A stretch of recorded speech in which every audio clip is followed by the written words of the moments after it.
Praise the Lord. परमेश्वर की स्तुति हो। और आज के इस सुबह में स्वर्ग सुमन प्रोग्राम से जुड़े हुए हर एक लोगों को मैं वंदन करता हूं और आपको इस सुबह में स्वागत करता हूं। परमेश्वर का वचन आज आपके लिए कुछ खास एक विशेष रीति से जो है परमेश्वर अपने वचनों से आप सभी को आशीष करना चाहता है। इस स्वर्ग सुमन के माध्यम से परमेश्वर ने ये मौका मेरे जीवन में दिया, इसलिए मैं परमेश्वर को और इस कार्यक्रम से जुड़े हुए हर एक लोगों को मैं धन्यवाद करना चाहता हूं और यीशु मसीह के आशीष आप सभी के जीवन में मैं प्रार्थना करता हूं। आइए इस समय में हम लोग आज के विषय के ऊपर चर्चा करेंगे और परमेश्वर के वचनों को आज हम लोग जानने की कोशिश करेंगे। आज का विषय जो दिया गया है वो है रिपब्लिक डे, यानी गणतंत्र दिवस, है ना। मैं अक्सर जब छोटा था, बचपन में मैं हमेशा सोचता था कि 15 अगस्त को हम लोग स्वतंत्रता दिवस हम लोग मनाते हैं, तो ये 26 जनवरी गणतंत्र दिवस क्यों, इसका क्या विशेषता है और ये क्यों महत्वपूर्ण है। अगर थोड़ा सा हम लोग जानने की कोशिश करेंगे तो दोनों का महत्व बहुत समान है।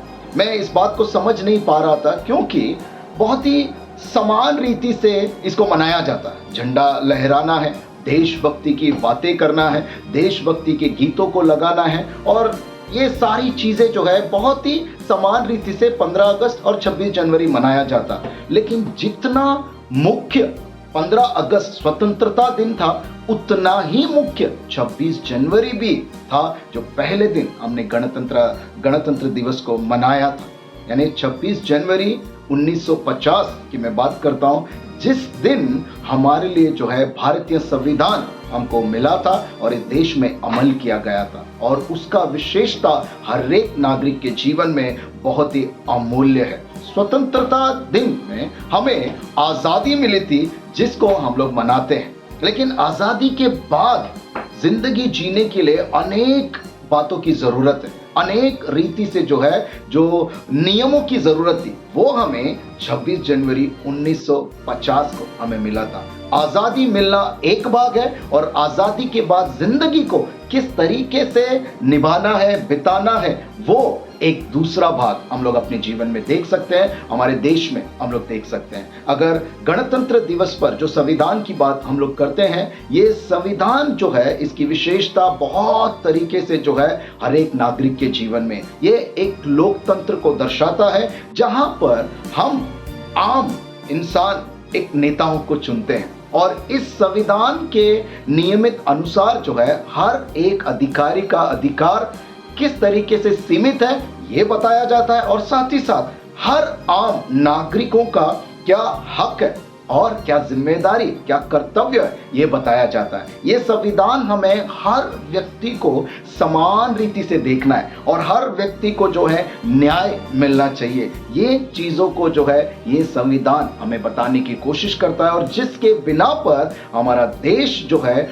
बहुत ही अभिवृद्धि रीति से बढ़ रहा है और इस बात पर जो है हमारे देश के ऊपर, इस संविधान के ऊपर हमें गर्व होना बहुत ज्यादा जरूरी है। और इन्हीं चीजों को जब मैं आत्मिक रीति से देखता हूं, परमेश्वर के वचनों में जब हम लोग देखते हैं, तो आज उन चीजों को जो हम लोग गणतंत्र दिवस क्या विशेषताएं देखते हैं, वैसा ही कुछ जो है आत्मिक रीति से हम अपने जीवन में देख सकते हैं। क्यों ना हम लोग परमेश्वर के वचन को हम लोग पढ़ेंगे, उसके बाद समझेंगे कि इस दिन का महत्व किस तरीके से जो है हम लोग वचन से भी इस बात को समझ सकते हैं, आत्मिक जीवन में या परमेश्वर के राज्य के जीवन में क्या किस रीति से जो है वो उल्लेख खाता है करके हम लोग थोड़ा एक वचन को पढ़ेंगे। यूहन्ना रचित सुसमाचार उसका 8वां अध्याय मैं आपके सामने पढ़ता हूं, जो 4था वचन से जो है आपके सामने पढ़ने की कोशिश करता हूं। यहाँ पर लिखा है कि यीशु मसीह के सामने, है ना, एक व्यभिचारी स्त्री को लेकर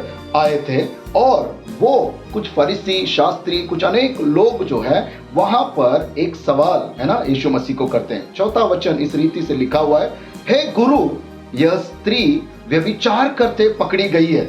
व्यवस्था में मूसा ने हमें आज्ञा दी कि ऐसे स्त्रियों पर पथराव करे, अतः तू इस स्त्री के विषय में क्या कहता है।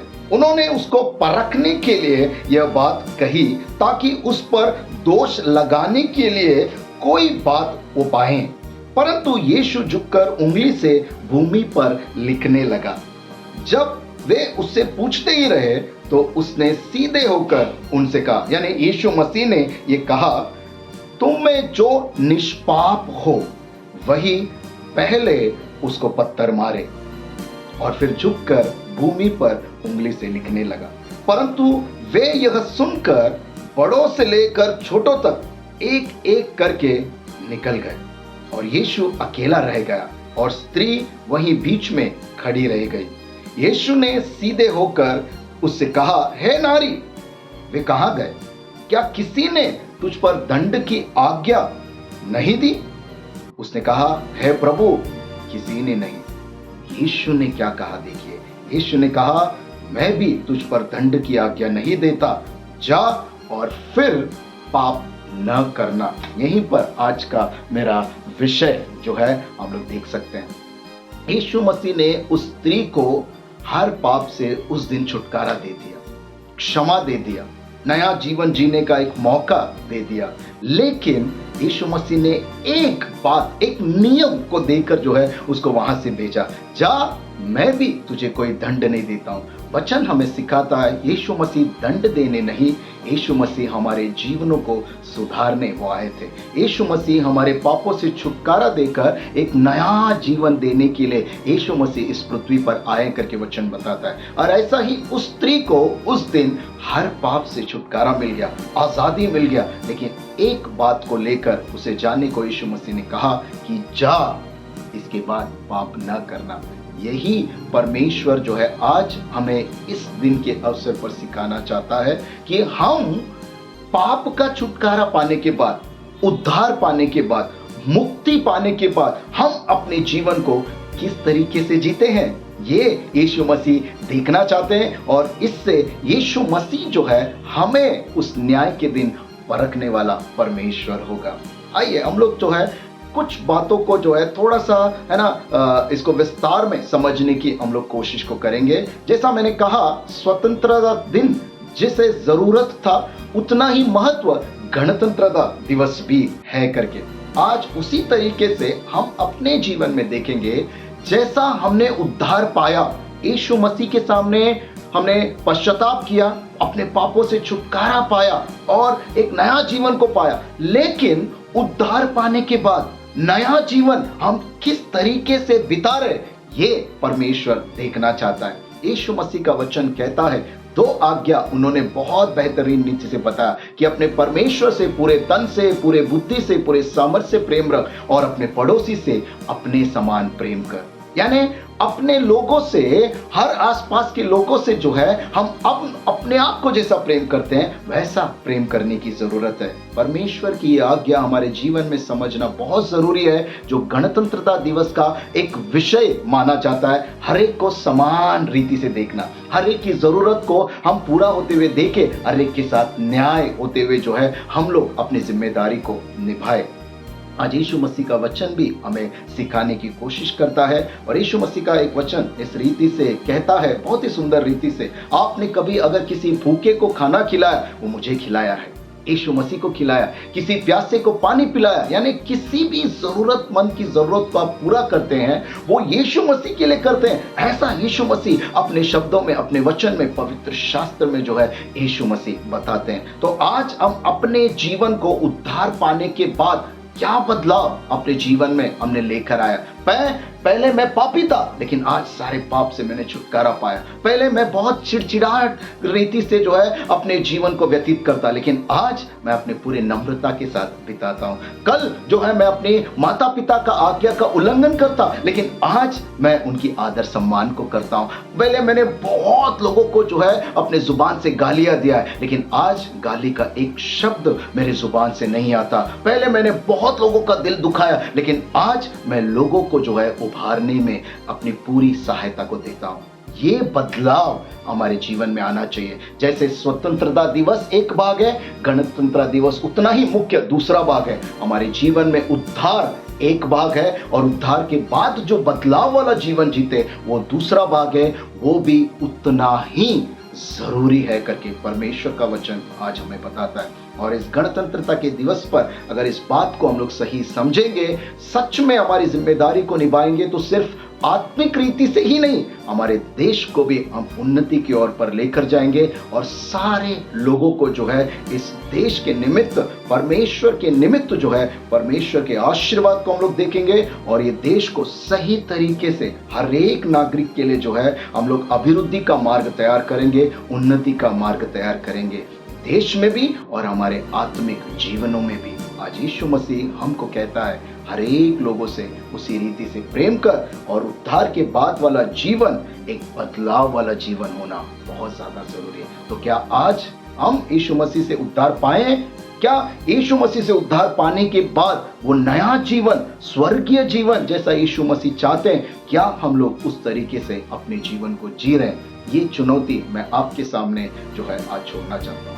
तो हम अपनी आंखों को बंद करें, हम लोग प्रार्थना करें। स्वर्गीय विराजमान पिता परमेश्वर, आज जो कोई व्यक्ति अपने जीवन को बदलना चाहता है खुदावन, आपके सामने जब वो घुटने टेक कर प्रार्थना करता है, परमेश्वर उसके जीवन में कार्य को कर प्रभु जी। खुदावन एक दूसरे के साथ प्रेम करे।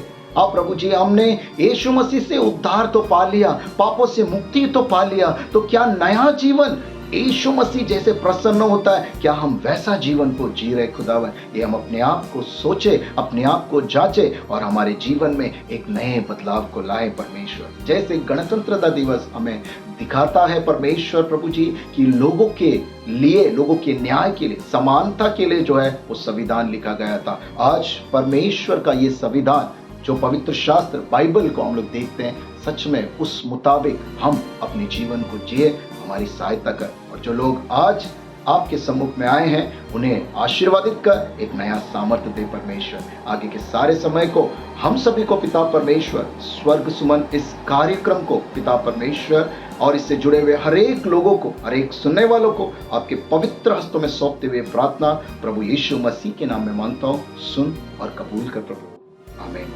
अब परमेश्वर के आशीष को हम पाएंगे। परमेश्वर पिता का प्रेम, प्रभु यीशु मसीह का अनुग्रह और पवित्र आत्मा की सहभागिता अब से लेके अनंत काल तक हम सदा विश्वासियों के साथ सदा सदैव बनी रहे।